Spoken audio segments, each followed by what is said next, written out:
Alors, c'était mon tour, hein? Fumier! Me lança Alain.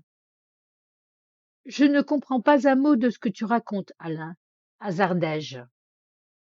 Arrête tes salades, Antoine. Regarde, c'est ça que tu es venu chercher? Il me répondit en me montrant des lettres par dizaines qu'il tenait dans sa grosse main. Il me les lança au visage. Vas-y, régale-toi, y a tout! Les doutes de Christophe au sujet de Cédric et de toi, surtout, puis les recoupements qu'il a faits. Tu sais, il est d'abord tombé par hasard sur cet entrefilé qui relatait la disparition d'une de tes victimes.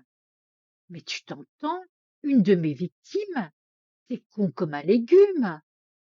Pire, tu es complètement fou. Je ne comprends rien à ce que tu racontes. Ta gueule! Christophe ne voulait pas y croire, lui non plus. Le soir où François est mort, il ne savait pas trop ce qu'il avait vu, ou plutôt entendu. Tantôt il imaginait le pire, tantôt il pensait avoir tout fantasmé. Il se rappelait être sorti pisser au milieu de la nuit et avoir entendu parler. Il était quasiment certain d'avoir reconnu au loin ta voix ou celle de Cédric parlant avec François. Il n'était pas sûr. Et puis il s'imaginait avoir rêvé. Et moi, comme un imbécile, j'ai tout fait pour lui faire sortir ces idées saugrenues de la tête. Et il y a quoi? 2 mois, voilà qu'il tombe sur cet article. Il m'a envoyé une copie et quand je l'ai lu, j'ai eu un pressentiment. On a fait d'autres recoupements, mon salaud. Il y a d'autres articles. Tous concordent avec ta présence dans les lieux ou à proximité. Tout correspond. Tout. Les dates. Tout. Je voulais appeler les flics. Il m'a dit que non. Qu'il t'accordait le bénéfice du doute. La bonne blague. Il voulait te confronter. J'ai refusé. Je lui ai dit d'au moins m'attendre. Mais non. Il ne m'a pas écouté. Quel idiot! Et te voilà.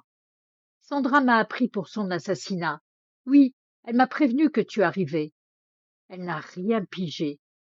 Elle est aveuglée par l'amitié ou autre chose. Je n'en sais rien. Mais moi, j'ai tout compris. Pas besoin d'être grand clerc pour deviner que tu as tué Christophe quand ce dernier a fait l'erreur de te faire part de ses doutes, comme tu as tué ce pauvre François. Sale fumier, raclure! Je vais te trouer la couenne!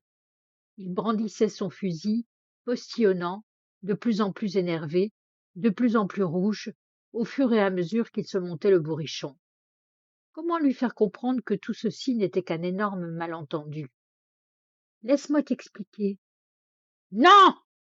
Bon sang, on était comme des frères. Qui? Nous deux? Tu rigoles, s'offusqua Alain avec un vilain rictus. Non, je veux dire, nous tous, la bande des Ta gueule! Y a pas de bande! Y a jamais eu de bande!